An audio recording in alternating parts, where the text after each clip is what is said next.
नमस्कार, स्वागत है आपका न्यूज़ लॉन्चर पर। मैं हूं अशोक वानखेड़े, लेकर आया हूं आपका अपना कार्यक्रम द डायरेक्ट हिट। मुझे समझ में नहीं आता है कि किस तरह के सनातनी धर्म या किस तरह से सनातन को समझते हैं, हिंदुत्व को समझते हैं, वैदिक परंपराओं को समझते हैं, जो अपने आप को हिंदू कहते हैं। हमारे हिंदू धर्म में एक अक्सर कहा जाता है, यदि किसी की मृत्यु हो गई, उससे आपकी कितनी भी बुरी द्वेष हो उससे या उससे बैर हो, मरने के बाद सब खत्म हो जाता है। मरने के बाद हर एक को हम स्वर्गवासी कहते हैं, चाहे कोई भी हो। और मरने के बाद कभी किसी की बुराई नहीं करते। 3 दिन पहले भारत के पूर्व प्रधानमंत्री मनमोहन सिंह का निधन हुआ, तो देश-विदेश में मौजूद तमाम लोगों ने उन्हें श्रद्धांजलि दी। ऐसा होना लाज़मी भी था, क्योंकि वे एक अर्थशास्त्री के रूप में करियर की शुरुआत करने वाले मनमोहन सिंह साल 1991 में भारत को उस मुश्किल डगर से निकाला था, जो भारत श्रीलंका के तर्ज पे पहुँच गया था, दिवालिया होने पे। बाद में वो वित्त मंत्री के बाद वो प्रधानमंत्री बने, 2 टर्म रहे और उनकी लोकप्रियता बताती है कि पूरा देश ही नहीं, पूरे विश्व के कई बड़े अर्थशास्त्री, बड़े राष्ट्राध्यक्ष शॉक में थे, क्योंकि वो मनमोहन सिंह को समझते थे, जानते थे। लेकिन उनके जाने के बाद भी छोटी-छोटी बातों पे ट्वीट और सोशल मीडिया पे एक्टिव होने वाले कई खेल जगत के, फ़िल्म जगत के लोग इस बारे में मौन थे। क्या ये चुप्पी डर का कारण थी? ममता बनर्जी के भतीजे अभिषेक बनर्जी ने इस पे सवाल खड़े किए। बनर्जी ने कहा कि भारत में के अपने महानतम राजनेताओं में से एक डॉक्टर मनमोहन सिंह को खो दिया है। उनके अपार ज्ञान और दूरदर्शी नेतृत्व ने देश की अर्थव्यवस्था को नया आकार दिया। 1991 के आर्थिक सुधारों के आर्किटेक्ट के रूप में डॉक्टर साहब पहचाने जाते हैं। उनके योगदान से ही भारत को विकास और वैश्विक मान्यता के मार्ग पर ले जाने में हम सक्षम रहे। लेकिन खेल और फ़िल्म दुनिया की लोगों द्वारा उनके निधन पर इस तरह से चुप्पी साधना चौंकाने वाला और निराशाजनक है। मनमोहन सिंह ऐसे व्यक्ति थे जिन्हें अक्सर रोल मॉडल के रूप में देखा जाता है। डॉक्टर सिंह के निधन को स्वीकार करने की बेरुखी उनकी प्राथमिकताओं, ज़िम्मेदारी और ईमानदारी के बारे में सहज सवाल उठती है। सरकार के डर से डर गए सेलिब्रिटी, ये उनका एक आरोप था। लेकिन कुछ लोग बोले, सेलिब्रिटी सेक्टर से भी लोग बोले, लेकिन फिर उसपे बवाल हुआ और बवाल बहुत बुरा बवाल हुआ। बवाल ये हुआ कि एक फ़िल्म आई थी जो मनमोहन सिंह के ऊपर बनी थी और उस फ़िल्म में मनमोहन सिंह का किरदार अनुपम खेर ने निभाया था। उसके बाद हंसल मेहता, जो एक फ़िल्म इंडस्ट्री का बड़े व्यक्ति हैं, उनके और अनुपम खेर के बीच में द्वंद्व शुरू हुआ।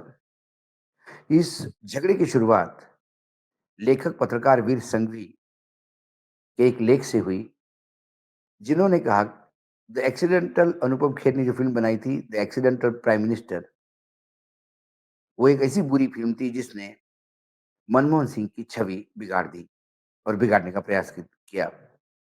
अब इस पोस्ट को रीशेयर करते हुए हंसल मेहता ने भी यही लिखा कि मैं पूर्ण रूप से अपनी सहमति दर्ज करवाता हूं, जो वीर संघवी ने लिखा। हंसल के इस पोस्ट को देखकर अनुपम खेर बिफर गए। उन्होंने हंसल को कहा कि तुम डबल स्टैंडर्ड के हो और उनका ये कहना था कि the film the accidental prime minister के निर्माण के समय तो आप साथ में थे। लंदन में जब ये शूट हो रहा था, तब क्रिएटिव डायरेक्टर के तरह आप ही थे और साथ ही ओडिशा के पूर्व सीएम का रोल भी आपने निभाया था। फिर आप कैसे कह सकते हो कि ये फ़िल्म घटिया थी? ये आपका डबल स्टैंडर्ड है। इस पर हंसल मेहता ने कहा कि वो मेरा एक प्रोफ़ेशनल काम था। मुझे काम मिला, मैंने काम किया, उसके पैसे लिए, लेकिन फ़िल्म के बारे में बात करना ये अपना ओपिनियन है। एक तमिल में फ़िल्म बनी थी, कोट्टुपत्री के, इसका मतलब है चार्जशीट। यादवला फ़िल्म्स की फ़िल्म थी, रवि यादव बहुत बड़े सिनेमेटोग्राफ़र है, वो खुद प्रोड्यूसर थे। ये फ़िल्म राजीव गांधी हत्याकांड पे बनी थी और इसमें अनुपम खेर ने राजीव गांधी का किरदार निभाया था। इस फ़िल्म में कई अच्छाइयाँ राजीव गांधी के बारे में दिखाई थी। तो क्या हम ये माने कि जब आप कांग्रेस की बुराई करते हो, तो आप डबल स्टैंडर्ड के हो? आपको रोल के लिए पैसे मिले थे। रावण का किरदार निभाने वाले रामायण सीरियल में भाजपा के सांसद थे, क्योंकि उन्होंने रावण का किरदार निभाया था। रावण के विचारों से वो सहमत नहीं थे। वैसे ही हंसल मेहता ने क्रिएटिव डायरेक्टर का काम किया, पैसे लिए, उसमें एक रोल ऑफर हुआ, उन्होंने वो किया। इसके मायने ये नहीं है कि हंसल मेहता उस फ़िल्म को एंडोर्स करे या उस स्टोरी लाइन को एंडोर्स करे जो आपकी है। ऐसे कई उदाहरण हो सकते हैं, लेकिन क्योंकि अनुपम खेर को वीर संघवी को कुछ तो बोल नहीं पाए, क्योंकि वीर संघवी एक इंडिपेंडेंट पत्रकार है, उन्होंने उस फ़िल्म को घटिया कहा और कहा किसी की छवि बिगाड़ने का काम किया है।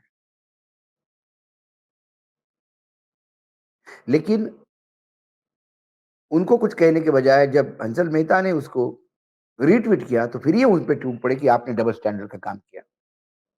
तो फिर डबल स्टैंडर्ड तो आपका भी है जो आप गांधी परिवार को कोसते हो, क्योंकि फिर राजीव गांधी का किरदार तो आपने भी निभाया। तो आप भी उस राजीव गांधी के कैरेक्टर से सहमत थे। फिर भाजपा राम की पूजा नहीं रावण की कहते करता है, ऐसे ही मैंने कहा तो फिर क्या गलत होगा? क्योंकि रावण का किरदार निभाने वाले व्यक्ति को उन्होंने सांसद बनाया।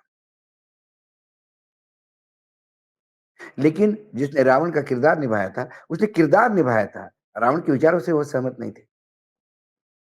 कुल मिलाकर इस पूरी चर्चा में बार-बार हिट मनमोहन सिंह हो रहे हैं और हिट करने वाले तथाकथित अपने आप को हिंदुत्व के ठेकेदार समझने वाले लोग ये भूल जाते हैं कि अब मनमोहन सिंह जी हमारे बीच में नहीं है। हंसल मेहता ने यदि रीट्वीट किया, तो उनका काम था। आदमी कौन किससे कितना नफ़रत करता है कि मरने के बाद भी। और मुझे समझ में नहीं आता कि ये राम भक्त कैसे कहलाते अपने आप को। राम ने तो रावण भी मृत्युशैया पे जब थे, राम का तो बड़ा अपराधी था रावण, जिसने सीता माँ का अपहरण किया था। लेकिन इतना कुछ होने के बाद भी मरणासन्न स्थिति में रावण पड़ा, तो उन्होंने अपने छोटे भाई लक्ष्मण को कहा, एक बहुत बड़ा ज्ञाता इस दुनिया से जा रहा है, चरणों में बैठ के उनसे ज्ञान लो। ये राम इन्हें क्यों नहीं दिखते?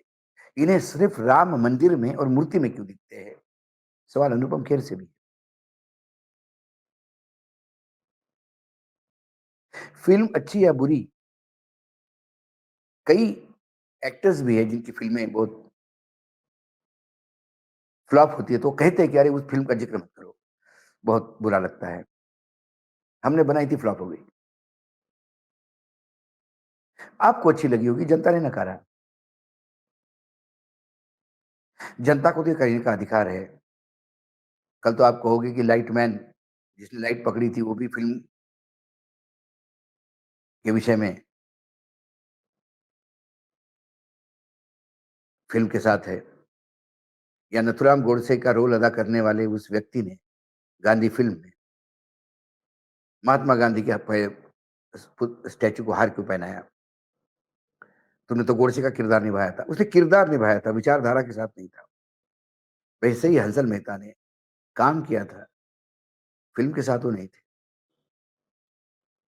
सीधा हिट हो रहे हैं मनमोहन, क्योंकि कम से कम जाने के बाद उनके आत्मा की शांति के लिए आप भले ही दुआ नहीं कर सकते, प्रार्थना नहीं कर सकते, तो कम से कम अशांति फैलाने का काम तो ना करें उनके नाम से।